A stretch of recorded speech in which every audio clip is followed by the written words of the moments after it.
Standard 10 English, chapter number 4.3 World Heritage. Heritage means परंपराओं से मिला हुआ जो विरासत है.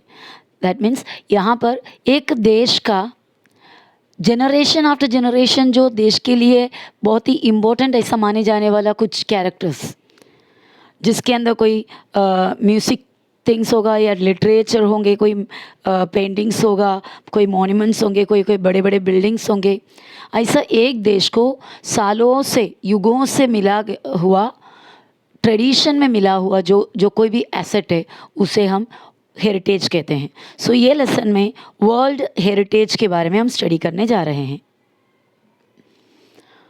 अ world heritage site is a site determined by the United Nations Educational, Scientific and Cultural Organization, UNESCO, to have significant cultural or natural importance to humanity. Site means special locations, place. World heritage site वो जगह है जो United Nations Educational, Scientific and Cultural Organization, ये full form है, short form में UNESCO. UNESCO नाम का जो ऑर्गेनाइजेशन डिसाइड किया हुआ टू हैव सिग्निफिकेंट कल्चरल और नेचुरल इम्पोर्टेंस टू ह्यूमैनिटी, मानव जाति के लिए इम्पोर्टेंट ऐसा लगने वाला कल्चरल और नेचुरल थिंग्स, वो साइट्स को. और ये कौन डिसाइड करता है? UNESCO.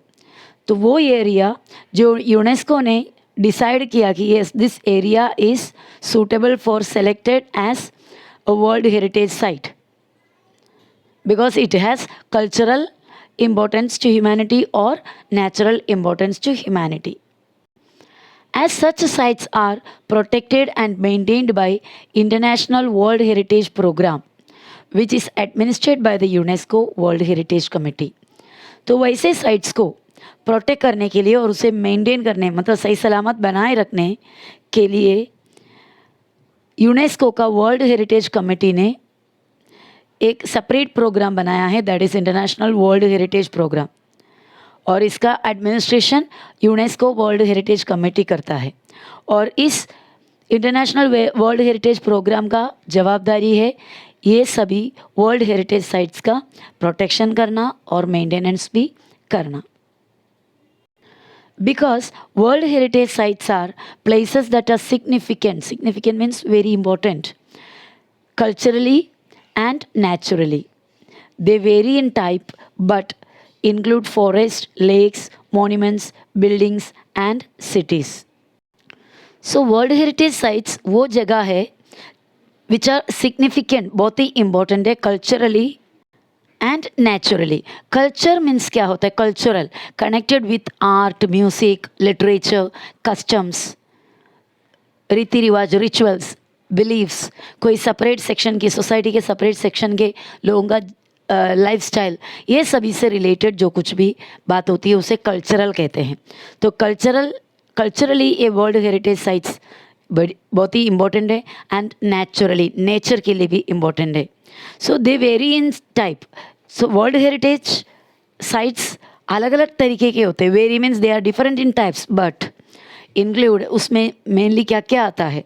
Forest, lakes, monuments. Monuments means किसी व्यक्ति का याद के लिए या कोई इवेंट, कोई इंसिडेंट का याद के लिए बनाया गया हुआ कोई स्ट्रक्चर, जैसे ताजमहल एक मॉन्यूमेंट है. बिल्डिंग्स एंड सिटीज़, वैसा ये सभी चीज़ किस में इंक्लूड हो सकता है? वर्ल्ड हेरिटेज साइट्स में इंक्लूड हो सकता है. World heritage sites can also be a combination of both cultural and natural areas. तो हमने देखा वर्ल्ड हेरिटेज साइट्स में कल्चरल इम्पोर्टेंट वाला एरिया होता है या फिर नेचुरल इम्पोर्टेंस वाला एरिया हो सकता है. और यहाँ पर बता रहा है कि it can be a combination of both. इन दोनों का कॉम्बिनेशन भी हो सकता है, means cultural as well as natural important. For example, Mount Huangshan in China is a site with significance to human culture because it played a role in historical Chinese art and literature. China का बहुत ही famous एक mount है Huangshan. ये it's a site with significance to human culture. ये mount को human culture के field में बहुत ही इम्पोर्टेंस है, बिकॉज क्योंकि it played a role in historical Chinese art and literature. China का हिस्टोरिकल आर्ट और लिटरेचर में इस माउंट का बहुत ही बड़ा योगदान है। The mountain is also significant because of its physical landscape characteristics. और फिजिकल लैंडस्केप यानी उसका अर्थ में जोग्राफिकली उसका जो लैंडस्केप है, उसका जो शेप्स, उसके हाइट वगैरह, वो जो कैरेक्टरिस्टिक्स है, स्पेशल क्वालिटीज़, वो भी बहुत ही इम्पोर्टेंट है। So at the same time culturally and naturally Mount Huangshan, China का माउंट ह्यूआंगशान बहुत ही इम्पोर्टेंट है। So such a place can be included in world heritage site. China का माउंट हुआंगशान है, ये जो पिक्चर में दिखाया हुआ। History of world heritage sites, ये हम देखने जा रहे हैं कि ये जो आइडिया कि कुछ साइट को, कुछ एरिया को वर्ल्ड हेरिटेज साइट डिक्लेयर करने के पीछे क्या हिस्ट्री है। Although the idea of protecting cultural and natural heritage sites around the world began in the early 20th century, momentum for its actual creation was not until the 1950s. भले ही ये natural और cultural important वाला area को, heritage sites को protect करने का, maintain करने का जो आइडिया है 20th सेंचुरी के स्टार्टिंग में ही शुरू हुआ था, फिर भी मोमेंटम मीन्स स्पीड। ये प्रोसेस को स्पीड किसके बाद मिला? 1950s के बाद। 1950s तक ये वर्ल्ड हेरिटेज साइट को प्रोटेक्ट करना है, उसे मेंटेन करना है, उसके लिए सेपरेट ऑर्गेनाइजेशन बनाना है, ये सब आइडिया बस बहुत ही धीमी से वो आइडिया चल रहे थे। In 1954 Egypt started plans to build the Aswan high dam to collect and control water from the Nile river. 1954 में इजिप्ट ने कुछ प्लान्स बनाया to build the Aswan dam. Aswan high dam बनाओ कहाँ पर? In the Nile river, so that they can collect and control the water of Nile river. The initial plan for the dam's construction would have flooded the valley containing the Abu Simbel temples and scores of ancient Egyptian artifacts. जो starting का जो plan किया, initial plan ये dam बनाने का, dam का construction का, would have flooded the valley, शायद उसके आसपास के जो वैली रीजन है, फुटहिल्स के रीजन है, उसे फ्लडेड मीन्स उसे वो एरिया में उसकी वजह से बाढ़ आया होगा, वो एरिया को डुबो दिए होंगे। कंटेनिंग जो एरिया वैली है जहाँ पर अबू सिंबल टेम्पल्स है and scores of means lots of ancient Egyptian artifacts है, वहाँ पर बहुत सारे एंशिएंट यानी पुराने Egyptian artifacts means man made objects. तो वैसा एक हादसा हो गया होगा when they started the first plan of constructing the Aswan dam to protect the temples and the artifacts. तो उसके बाद टेम्पल को और आर्टिफैक्ट्स को, विच टेम्पल?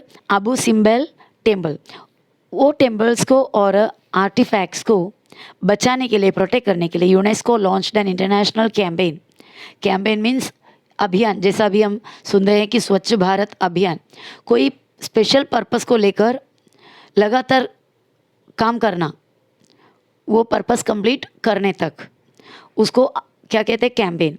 तो वैसा एक मिशन लेकर उसके लिए वर्क करना इज कॉल्ड कैंपेन। तो यूनेस्को ने एक नया इंटरनेशनल कैंपेन स्टार्ट किया इन 1959 that called for the dismantling, called for means demanding the dismantling and the movement of the temples to higher grounds. Dismantle करना means उखाड़ना, उसके प्लेस में से पुल डाउन। तो ये जो टेम्पल्स है उसे उसका जहाँ पर जो जगह है वहाँ से उखाड़ कर या निकाल कर थोड़े हायर ग्राउंड्स में लगाए, ताकि अगर यहाँ पर फिर से डैम का कंस्ट्रक्शन हो तो यहाँ पर ये एरिया फ्लडेड ना हो। Dismantling, pulling down. The project cost an estimated 80 million US dollars. ये प्रोजेक्ट को एस्टिमेट निकाला, मतलब अंदाज़ा कैलकुलेशन लगाए तो 80 मिलियन US डॉलर्स का खर्चा। And 40 million US dollars of which came from 50 different countries. और ये प्लान किया और उसमें से 80 million dollars से 40 million dollars पूरे 50 different countries में से मिला. Because of the project's success, ये प्रोजेक्ट का कामयाबी, सक्सेस मीन्स कामयाबी की वजह से UNESCO and the international council on monuments and sites initiated means started a draft convention. Convention means a meeting, a conference, to create an international organization responsible for protecting cultural heritage. So when they planned for dismantling the temples and move it to a higher ground and then start the construction of Aswan Dam, so that project was a success. वो कामयाब हुआ. And after that, because of that success, UNESCO और international council on monuments and sites, ये दो organization मिलके start किया एक draft convention, एक कॉन्फ्रेंस स्टार्ट किया to create an international organization. ऐसा एक इंटरनेशनल ऑर्गेनाइजेशन बनाए जो कल्चरल हेरिटेजेस को प्रोटेक्ट कर सके, उसका रिस्पॉन्सिबिलिटी उठा सके. Shortly thereafter, in 1965, Turand after that, when in 1965, a White House conference in the United States called for the World Heritage Trust to protect the historical cultural site, but to also protect the world's significant natural and scenic site. तो इसके बाद 1965 में White House conference हुआ United States में.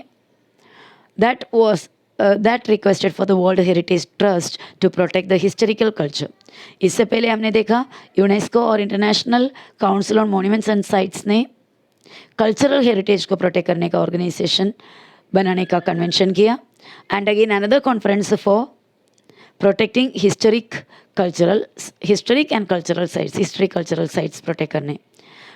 And included या with that protect the world significant natural and scenic site. Scenic site means scenery, जो बहुत ही सुंदर सीनरी से वैसा साइट और नेचुरल साइट को प्रोटेक्ट करने का ऑर्गेनाइजेशन बनाने के लिए ये लोग डिस्कस किए.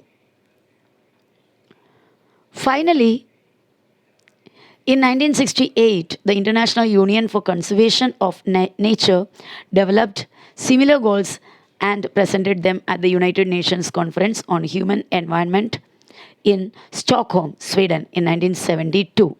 और आखिर में 1968 में international union for conservation of nature, ये नाम का जो ऑर्गेनाइजेशन है, developed similar goals.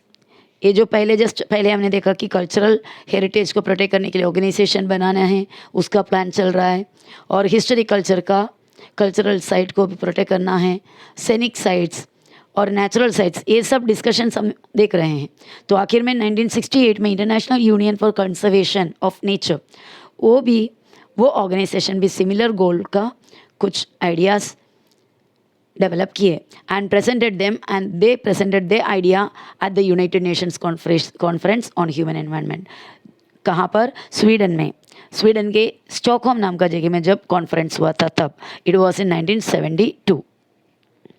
Following the presentation of these goals, ये सभी गोल्स का प्रेजेंटेशन के बाद the convention concerning the protection of world cultural and natural heritage was adopted by UNESCO's General Conference on November 16, 1972. ये सभी organisation का मेहनत के वजह से ये सभी प्रेजेंटेशन अलग डिफरेंट गोल्स का प्रेजेंटेशन को फॉलो करते हुए convention concerning the protection of world cultural and natural heritage, protection of world cultural and natural heritage के कंसर्न में बनाया गया हुआ conference was adopted by UNESCO's general conference. जो यूनेस्को का जनरल कॉन्फ्रेंस ने ये कन्वेंशन में जो लिया हुआ डिसीजन को एक्सेप्ट किया, that was on November 16, 1972. The World Heritage Committee. Today, the World Heritage Committee is the main group responsible for establishing which sites will be listed as the UNESCO World Heritage Site. आज World Heritage Committee नाम का एक group, that is the main group who is responsible for selecting or suggesting the sites, कौन से site को UNESCO का world heritage site का declaration देना चाहिए, वो आज वर्ल्ड हेरिटेज कमेटी डिसाइड करते या सजेस्ट करते हैं. The committee meets once a year and consists of representatives from 21 state parties that are elected for 6-year terms by the World Heritage Center's General Assembly. The committee meets, ये जो world heritage committee है उसका meeting होता है साल में एक बार. And it consist of, इस कमेटी में कौन है, रिप्रेजेंटेटिव्स फ्रॉम 21 स्टेट पार्टीज, अलग अलग 21 कंट्रीज़ के, उसे बुलाते हैं स्टेट पार्टीज. रिप्रेजेंटेटिव्स इसमें शामिल है. That are elected for 6 years terms. एक मेंबर्स को, एक रिप्रेजेंटेटिव को 6 साल का ड्यूरेशन के लिए इलेक्ट किया जाता है. कौन इलेक्ट करता है? By the world heritage centres general assembly. The state parties are then responsible for identifying and nominating new sites within their territory to be considered for inclusion on the World Heritage List. तो उसके बाद ये state parties जितने भी representatives है, they are responsible for identifying and nominating. उन लोग responsible है, उनका जो पर्टिकुलर कंट्री है वो एरिया में कौन कौन से जगह वर्ल्ड हेरिटेज साइट के लायक है उसे आइडेंटिफाई करना है, पहचानना है. And they have to nominate, यानी उसका नाम सजेस्ट करना है, उसका नाम सामने रखना है. किसके लिए? To include in the world heritage list. Becoming a world heritage site, कोई भी एरिया कैसा वर्ल्ड हेरिटेज साइट बनता है, उसका स्टेप्स क्या क्या है, प्रोसीजर क्या क्या है. There are 5 steps in becoming world heritage site. एक एरिया, एक साइट वर्ल्ड हेरिटेज साइट बनने के लिए पूरे 5 स्टेप्स को फॉलो करना होगा. The first of which is for a country or state party to take an inventory of its significant cultural and natural sites. कोई भी एक स्टेट पार्टी या कोई भी एक country, the first of which, सबसे पहले उसका is for the country or state party to take an inventory. Inventory means detailed list. हर एक कंट्री, हर एक स्टेट पार्टी को एक बड़ा सा डिटेल्ड लिस्ट लेना होगा. जो वो पार्टी सोचते हैं या जो वो कंट्री सोचता है कि yes this areas are suitable for declaring as world heritage site, ऐसा उन्हें लगता है या this areas are very special to our country और this areas are very significant to our country, ऐसा जो एरियाज है उसका एक इन्वेंट्री यानी उसका एक डिटेल्ड लिस्ट निकालना होगा. This is called tentative list. ऐसा जो लिस्ट निकालेंगे that is the tentative list. Tentative means it can be changed any time. It is not a definite list. एक डेफिनेट लिस्ट नहीं है, इट कैन बी चेंज्ड. बाकी लोगों का decision सब मिलके डिस्कस करेंगे तो ज़रूरी नहीं है कि वो हमेशा लागू, मतलब वो लिस्ट वैसे ही रहे. So that is why it is a tentative list. And it is important because nominations to the World Heritage List will not be considered unless the nominated site was first included on the tentative list. और ऐसा tentative list बनाना it is very important because क्योंकि nomination to the world heritage list, world heritage list के लिए जो nomination करेगा यानी नाम को सजेस्ट करेगा, that will not be considered unless the nominated site was first included on the tentative site. अभी एक साइट, एक एरिया को वर्ल्ड हेरिटेज साइट के लिए नॉमिनेट किया मीन्स वो साइट का लिस्ट में आएगा, फिर फाइनल डिसीजन लेगा. तो नॉमिनेशन में डालना है, नॉमिनेट करना है तो पहले वो साइट का नाम टेंडेटिव लिस्ट में होना चाहिए.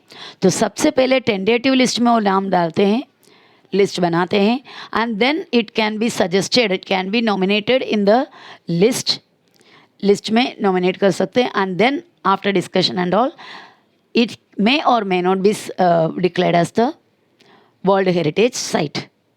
नेक्स्ट उसके बाद क्या स्टेप्स होगा? Countries are then able to select sites from their tentative list.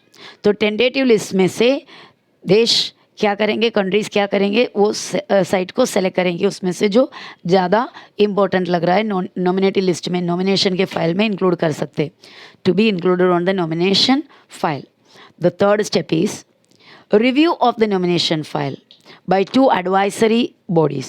2 advisory bodies दो व्यक्ति, दो सेपरेट पार्ट, सेपरेट सेक्शन के लोग इसे स्टडी करेंगे, रिव्यू करेंगे, उसका क्वालिटीज़, उसके सभी स्पेशलिटी को रिव्यू करेंगे, स्टडी करेंगे. Consisting of International Council on Monuments and Sites and World Conservation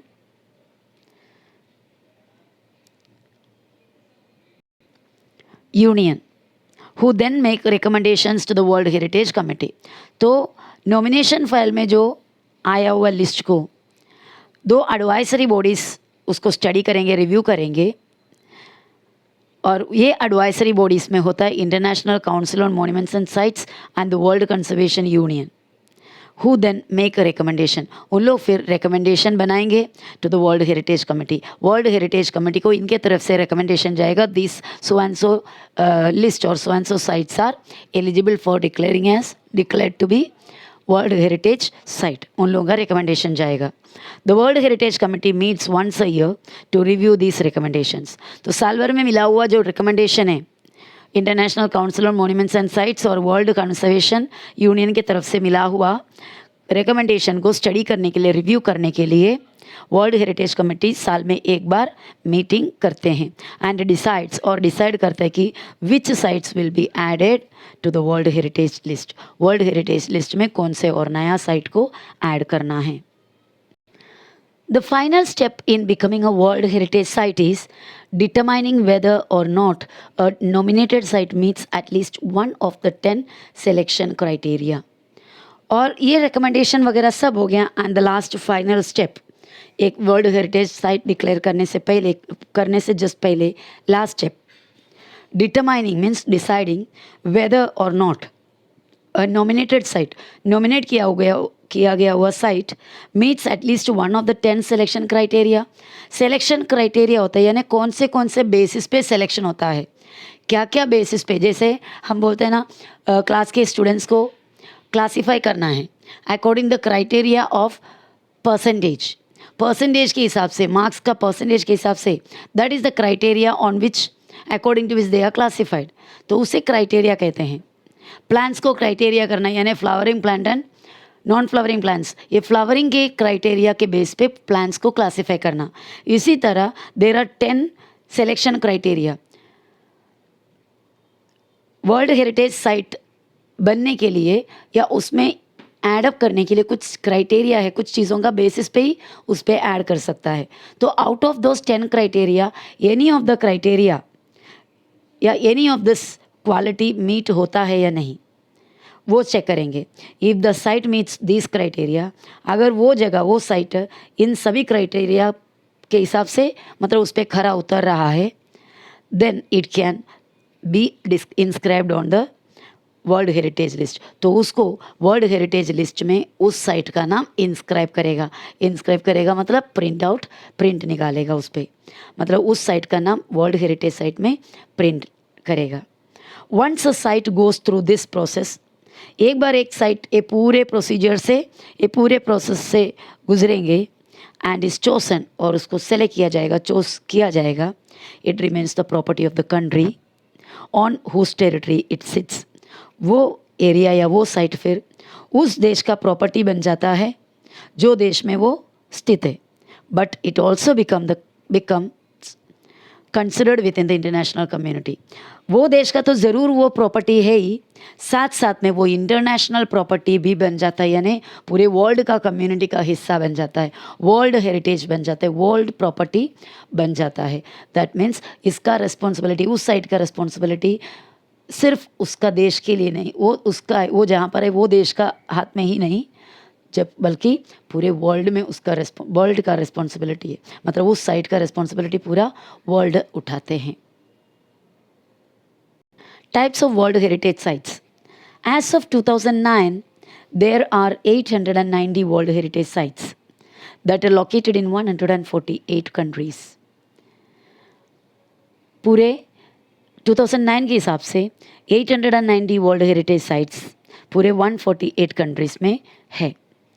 689 of these sites are cultural, और इनमें से 890 में से 689 साइट कल्चरल साइट्स है and include places like the Sydney opera house in Australia.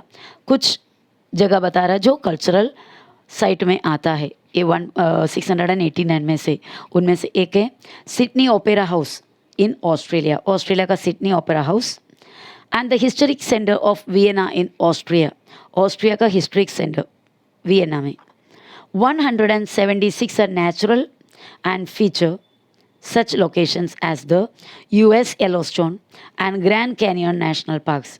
तो 176 natural sites है, उसमें से एक दो का एग्जाम्पल दिया हुआ है, यूएस का, अमेरिका का Yellowstone and grand canyon national park.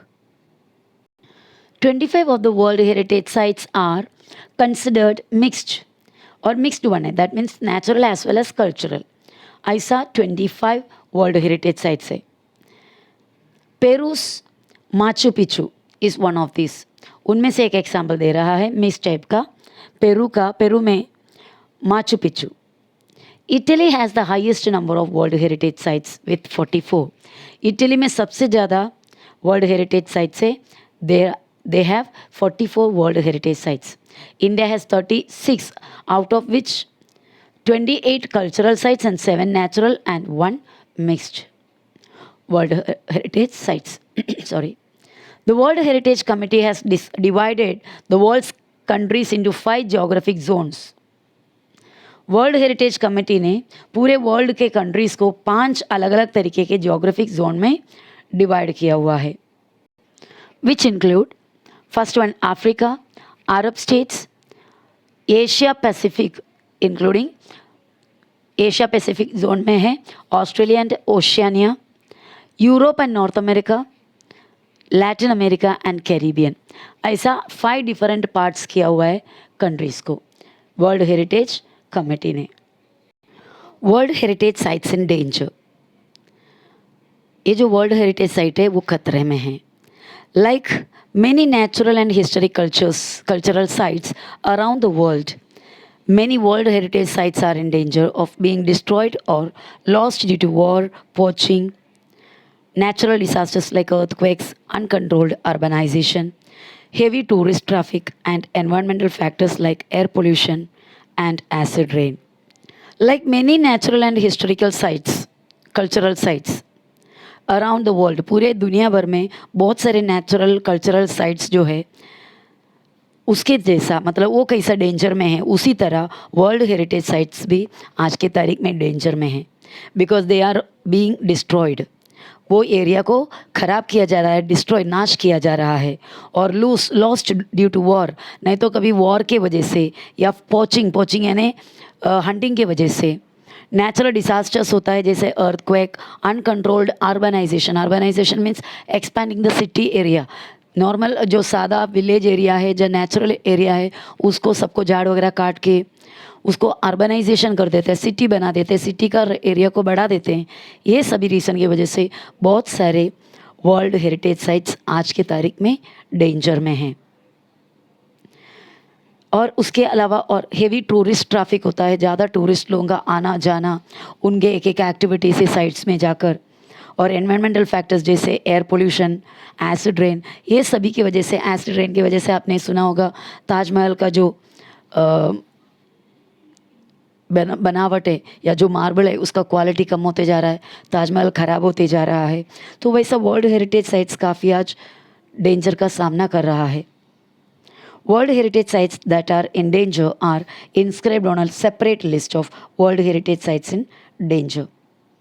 तो ये जो वर्ल्ड हेरिटेज साइट्स है जो डेंजर में है, जो खतरे में है, उसका सेपरेट एक लिस्ट बना दिया हुआ है ताकि उसका और ज़्यादा केयर करना चाहिए। इसके लिए जो वर्ल्ड हेरिटेज साइट्स खतरे में है वो उसका लिस्ट सेपरेट बनाया हुआ है, and that list is list of world heritage sites in danger.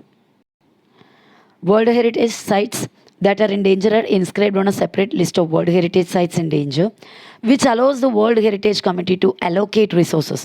Allocate means उसके लिए separate हटा कर रखना resources from the World Heritage Fund to that site. Means ऐसा एक separate list बनाने से क्या फ़ायदा होता है? So that the World Heritage Committee जिनका रिस्पॉन्सिबिलिटी इसे सब संभालने का, उस कमेटी क्या करेंगे, रिसोर्सेस को, मतलब जो मनी मिला है, जो फंड में जो कैश आया है, वर्ल्ड हेरिटेज फंड में जो कैश आया है ऑल टुगेदर, उसमें से एक अच्छा अमाउंट सेपरेट करके रखेंगे, एलोकेट करके रखेंगे। एलोकेट मीन्स उसके लिए अलग सा हटा कर रखेंगे। किसके लिए? वो वर्ल्ड हेरिटेज साइट्स जो डेंजर में हैं उसको प्रॉपरली मेंटेन करने के लिए हटा कर रख सकते हैं। इन एडिशन उसके ऊपर, मतलब इन एडिशन उसके अलावा different plans are put into place to protect and और रिस्टोर द साइट। और बहुत सारे अलग भी प्लान स्टार्ट किया गया हुआ है या करते हैं, प्लान्स करते हैं टू प्रोटेक्ट एंड रिस्टोर, और प्रोटेक्ट और रिस्टोर द साइट। वो साइट को प्रोटेक्ट करने और उसको छोटे मोटे प्रॉब्लम्स को, जो उसका खराबी है, उसको क्लियर करके वापस से उसको पहले के जैसे ओरिजिनल कंडीशन में लाने का कोशिश या प्लान चालू है। If however a site loses the characteristics which allowed for it to be originally included on the World Heritage List, the World Heritage Committee can choose to delete the site from the list.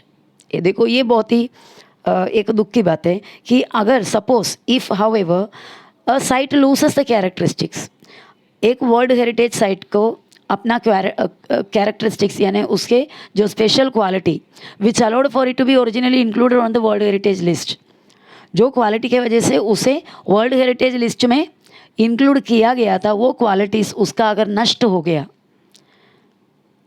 Try to understand the sentence, if all the qualities of a site is lost because of which it was included in the world heritage list, world heritage list में जिन quality के वजह से वो एक site को include किया, वही क्वालिटी अगर धीरे धीरे ख़त्म ही हो गया है, लूज हो गया, लॉस्ट हो गया, then world heritage committee can remove the site from the world heritage list. World heritage committee वो लिस्ट, वो साइट का नाम वर्ल्ड हेरिटेज साइट का लिस्ट में से निकाल भी सकता है। To learn more about world heritage sites, visit the World Heritage Center's website at whc.unesco.org. अगर आपको वर्ल्ड हेरिटेज साइट के बारे में ज़्यादा जानकारी चाहिए, ज़्यादा लर्निंग करनी है, then you can visit this site. ये जो साइट है वर्ल्ड हेरिटेज सेंटर का वेबसाइट है, so you can visit this site and get more knowledge about world heritage sites. Dear students, ये जो इमेज में दिख रहा है that is the opera house in Australia, Australia का Sydney opera house. Next one, ये जो दिख रहा है, this is the historic centre of Vienna in Austria, Austria का historic centre of Vienna. This is US Yellowstone national park and this is the Grand Canyon National Park, and this one is the Machu Picchu of Peru. So my dear students, I hope you understood the lesson well. Let's meet in the next video. Bye.